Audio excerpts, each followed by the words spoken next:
참 소망의 새 아침이 밝았습니다.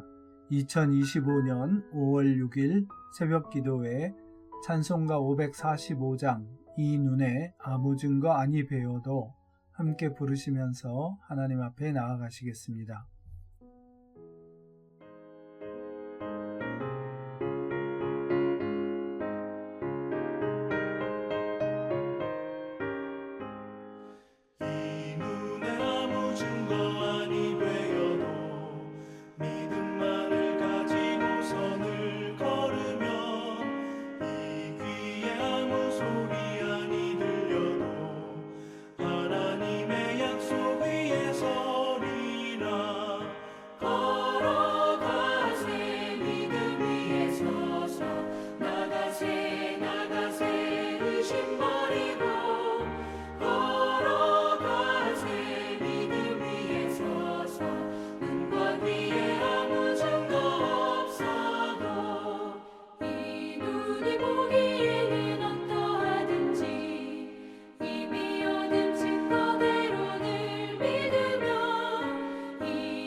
주님의 거룩함을 두고 맹세하 주 하나님 아버지는 참 이쁘다.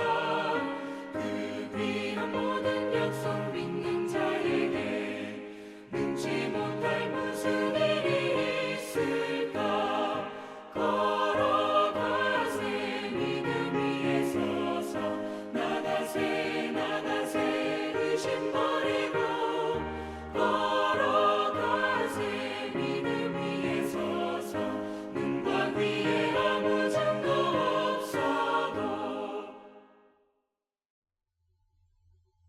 오늘 우리에게 주시는 말씀은 시편 119편 81절에서 96절입니다.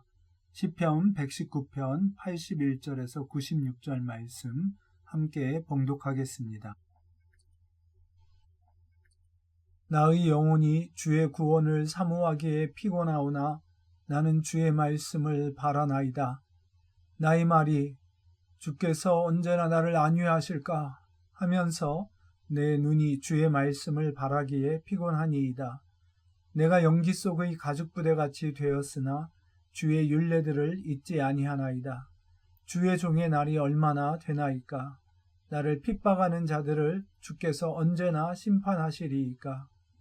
주의 법을 따르지 아니하는 교만한 자들이 나를 해하려고 웅덩이를 팠나이다. 주의 모든 계명들은 신실하니이다.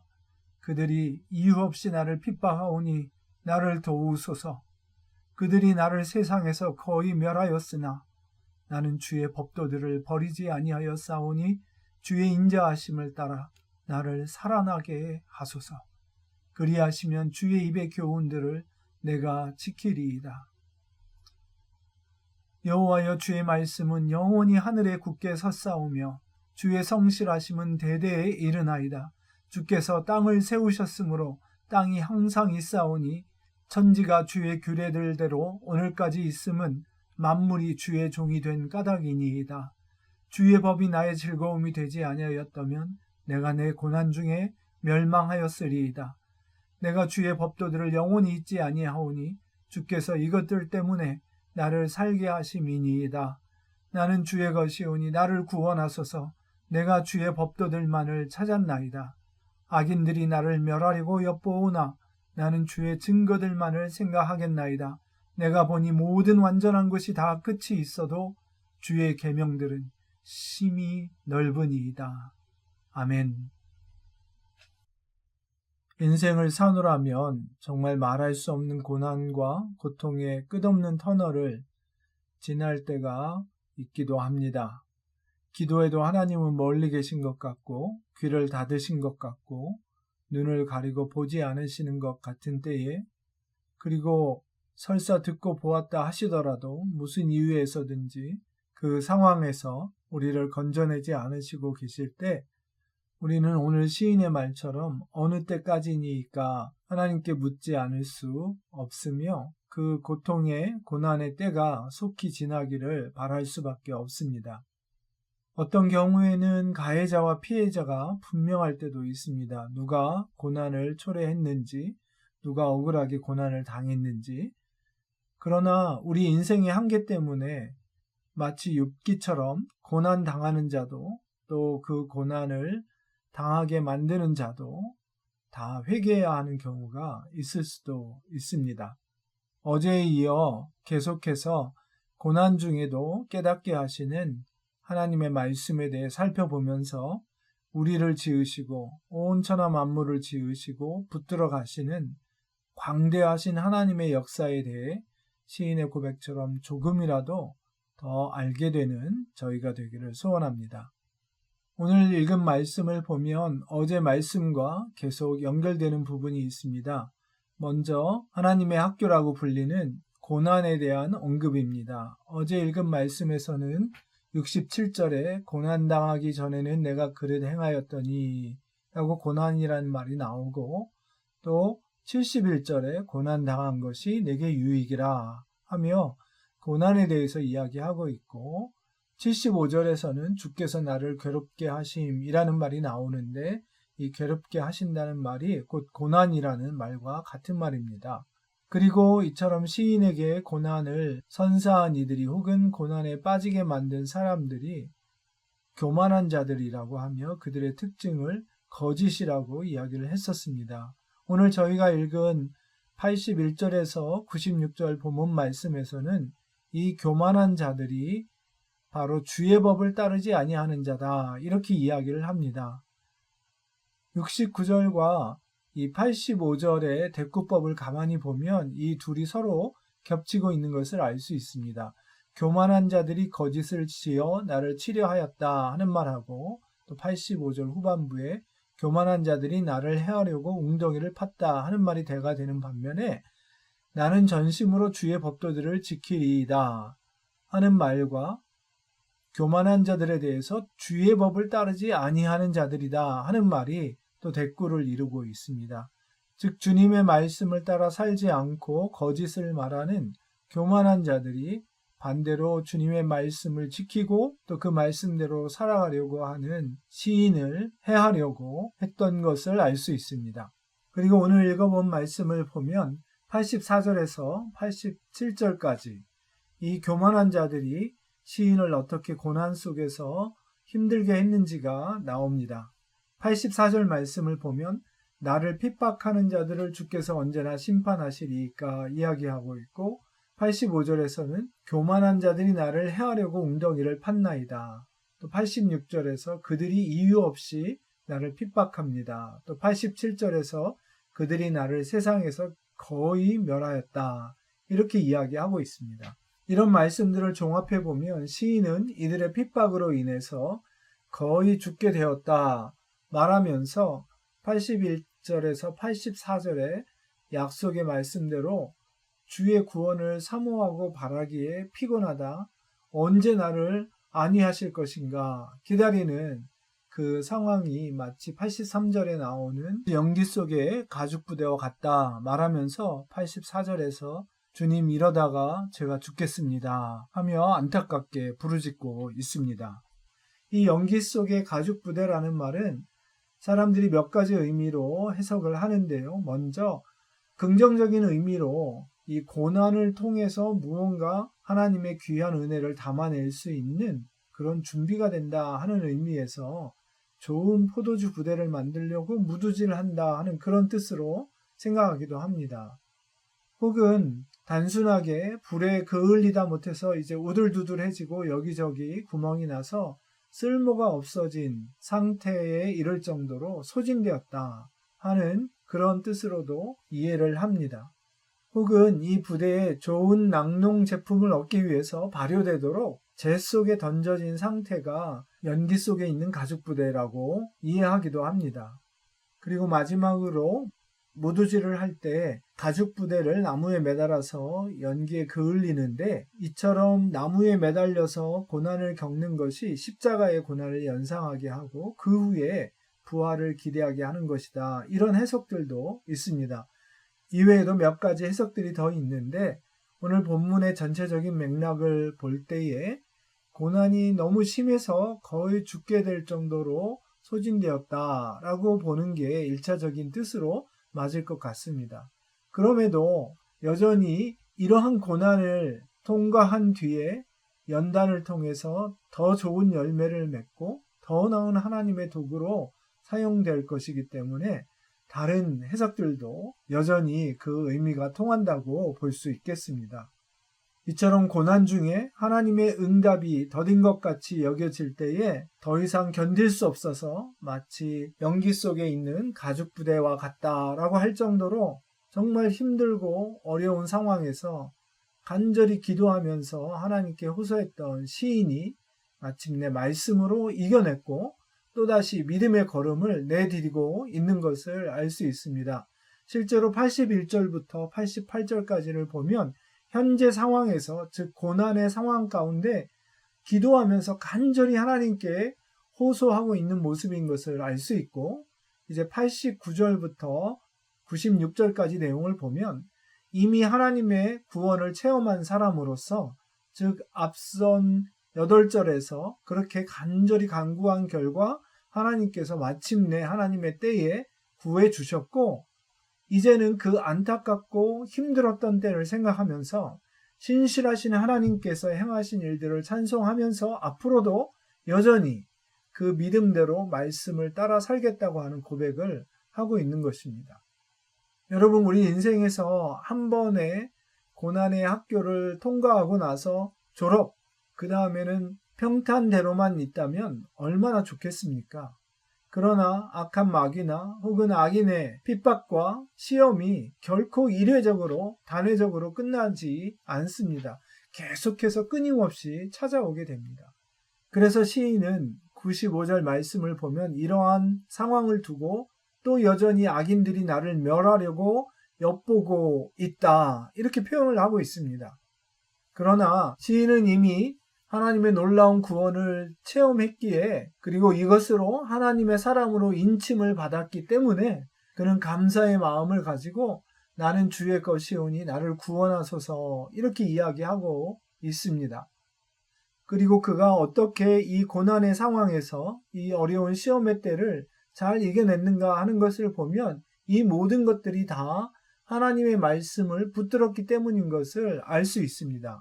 81절과 82절에서 주의 구원과 위로를 간구할 때 그는 주의 말씀에 기초해서 기도했고, 83절에서 연기 속의 가죽부대와 같은 그 안타까운 상황에서도 주의 율례들을 잊지 않았기에 버텨낼 수 있었고, 또 86절에서 주의 모든 계명이 신실함을 믿고 하나님의 도우심을 구했고, 87절에서는 거의 멸절되어가는 상황에서도 주의 법도를 버리지 않았다 말합니다.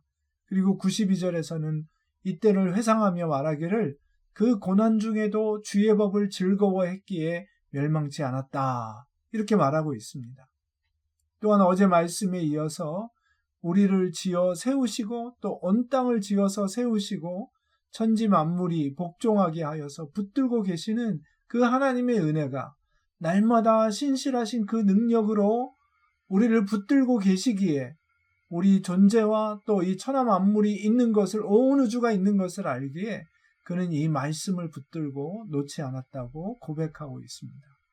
이렇게 하나님의 말씀을 깨닫고 나니 다시 주의 말씀만 붙들고 살아갈 힘이 생겼고, 이제 그것을 즐거움 삼고 잊지 않겠다 말하면서 도저히 측량할 수 없는 그 광대한 하나님의 역사하심, 그분의 말씀을 노래하고 더 알아가려고 하고 있는 것입니다.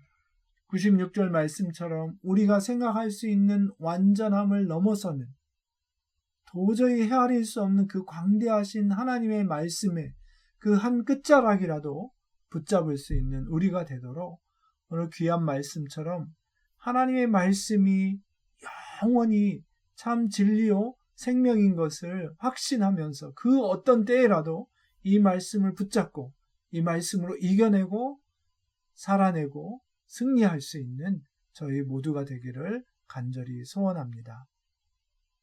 주님, 이 은혜의 말씀을 주셨사오니 다시 한번 주님의 광대하심 앞에 겸손히 저희의 머리를 조아리며 찬송과 감사로 나아가게 하시고 그 어떠한 어려운 상황과 힘든 일들 가운데서라도 저희의 입술로 범죄치 않게 하시고 행여 범죄하더라도 주님 저희의 연약함을 용서하여 주시고 주님의 때에 이 모든 것을 깨닫게 될 때에 저희의 마음 다해 찬송하며 저희 연약함을 다시 한번 회개하고 주의 광대하심을 노래할 수 있는 저희 모두가 될 수 있도록 은혜 내려 주시옵소서. 오늘도 주의 귀한 말씀으로 천지만물을 붙드실 뿐 아니라 저희 연약한 인생들을 붙들어 가시는 주의 은혜와 성령의 역사에 감사드리오며 찬송드리오며 예수님의 이름으로 기도했습니다.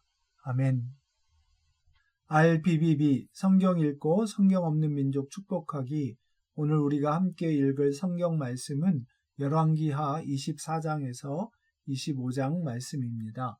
하나님의 은혜의 말씀과 또 선지자들을 통해 주시는 경고의 말씀을 통해 피할 수 없는 하나님의 매를 잘 막고 회개하고 돌아오면 다시 회복하시겠다는 그 말씀을 저버리고 멸망 전에나 멸망 후에도 애굽을 의지하려다 망하게 되는 남유다 왕국과 그 난민들을 보면서 다시 한번 안타까움을 금할 수 없습니다. 그러나 신실하신 하나님은 열왕기서 마지막에 있는 말씀처럼 여호야긴이 복권되는 것을 보여주시면서 장차 하나님께서 이스라엘 백성을 다시 회복해 주실 소망을 갖게 해주십니다.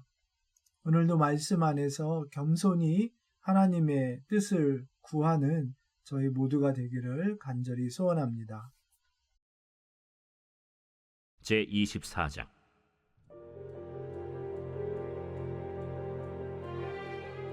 여호야김 시대에 바벨론의 왕 느부갓네살이 올라오매 여호야김이 3년간 섬기다가 돌아서 그를 배반하였더니 여호와께서 그의 종 선지자들을 통하여 하신 말씀과 같이 갈대아의 부대와 아람의 부대와 모압의 부대와 암몬 자손의 부대를 여호야김에게로 보내 유다를 쳐 멸하려 하시니 이 일이 유다의 임함은 곧 여호와의 말씀대로 그들을 자기 앞에서 물리치고자 하심이니 이는 므낫세에 지은 모든 죄 때문이며 또 그가 무죄한 자의 피를 흘려 그의 피가 예루살렘에 가득하게 하였습니다.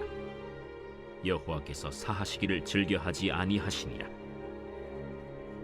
여호야김의 남은 사적과 행한 모든 일은 유다 왕 역대지략에 기록되지 아니하였느냐. 여호야김이 그의 조상들과 함께 자매 그의 아들 여호야긴이 대신하여 왕이 되니라. 애굽 왕이 다시는 그 나라에서 나오지 못하였으니 이는 바벨론 왕이 애굽 강에서부터 유브라데 강까지 애굽 왕에게 속한 땅을 다 점령하였습니다. 여호야긴이 왕이 될 때 나이가 18세라. 예루살렘에서 석 달간 다스리니라. 그의 어머니의 이름은 느후스다여 예루살렘 엘라단의 딸이더라. 여호야긴이 그의 아버지의 모든 행위를 따라서 여호와께서 보시기에 악을 행하였더라. 그때 바벨론의 왕 느부갓네살의 신복들이 예루살렘에 올라와서 그 성을 애워싸니라.